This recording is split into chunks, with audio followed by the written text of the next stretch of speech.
Syria says it's ready to act on a United Nations call to evacuate civilians from a city hard hit by the uprising. Homes has been repeatedly shelled by government forces, and many people there, including women and children, have been trapped by the fighting. This comes as the head of the UN observer mission in Syria returned to New York. General Robert Mood spoke about the violence against his observers that forced him to suspend his mission. Violence, including shelling, small arms fire and other incidents, are coming much closer, and we have been targeted several times over the last few weeks. Meanwhile, Syria's UN ambassador criticized the Security Council for not caring about Syrian people. For them, they don't care about the safety of the Syrian population and the Syrian people. They care only about how to get rid of President Assad, how to change the government. Joining us now, Pamela Falk, CBS News Foreign Affairs analyst. Pam, good morning to you. Good morning, Terrell. First off, let's talk about that Russian ship carrying military helicopters to Syria. It was turned back. What happened? Well, this was a good diplomatic move by the United Kingdom. The British government made the insurer of the boat, which was Russian, aware of the fact that that was a violation of the European Union sanctions on arms going to Syria. And so once the boat knew that this was a violation, they pulled the insurance, the boat had to go back. And so this is one example of how you can see that sanctions do work when they're really tightened and put into place. But it's probably not enough right now in Syria. Speaking of the British, two tales here. British Prime Minister David Cameron said Russian President Vladimir Putin made it clear that he doesn't want Syrian President al-Assad to remain in power. Putin later said he believes Assad's fate should be left to the Syrian people. There is a discrepancy there. What's going on? Well, the Russian government, and this was the foreign minister, had originally said they're not so tied to Assad if the Syrian people don't want him. But that was interpreted to mean it's a pack your bags decision. Assad should leave, find some Yemen solution, find some way to get out.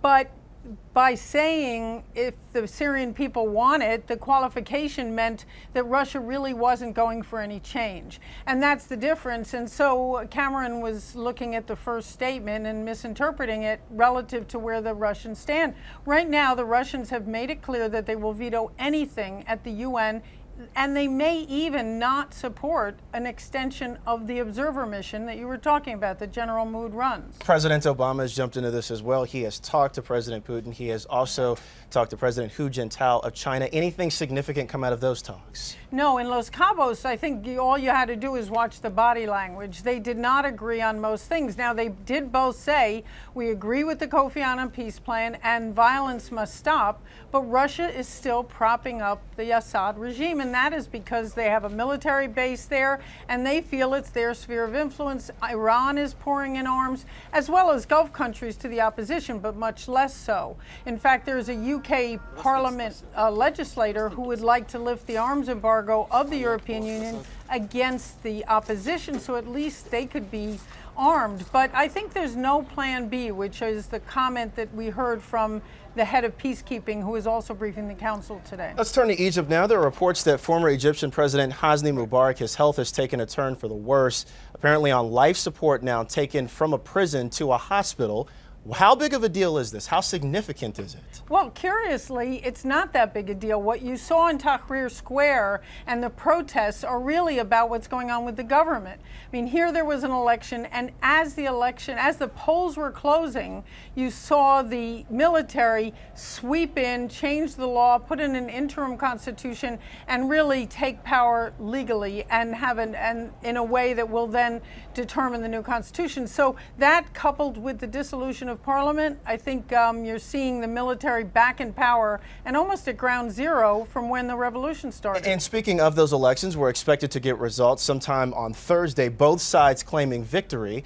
What happens next? Could we see protests as bad as we saw maybe at the beginning? Could there be violence? I think there are going to be protests, and there will be violence, but it's not necessarily because of those the fight between the two candidates, the Muslim Brotherhood and the Mubarak aid. It's going to be because the middle was squeezed out. All those young people who on Facebook and in the revolution don't even have a representation in this horse race. So that, coupled with the fact the military seems to be in regardless of who wins, I think that is going to see one step forward, two steps back with the Egyptian revolution. We will be talking a whole lot more. Absolutely, CBS News no Foreign question. Affairs analyst Pamela Falk joining us this morning. Pam, thank you so much. Good to be here, Terrell.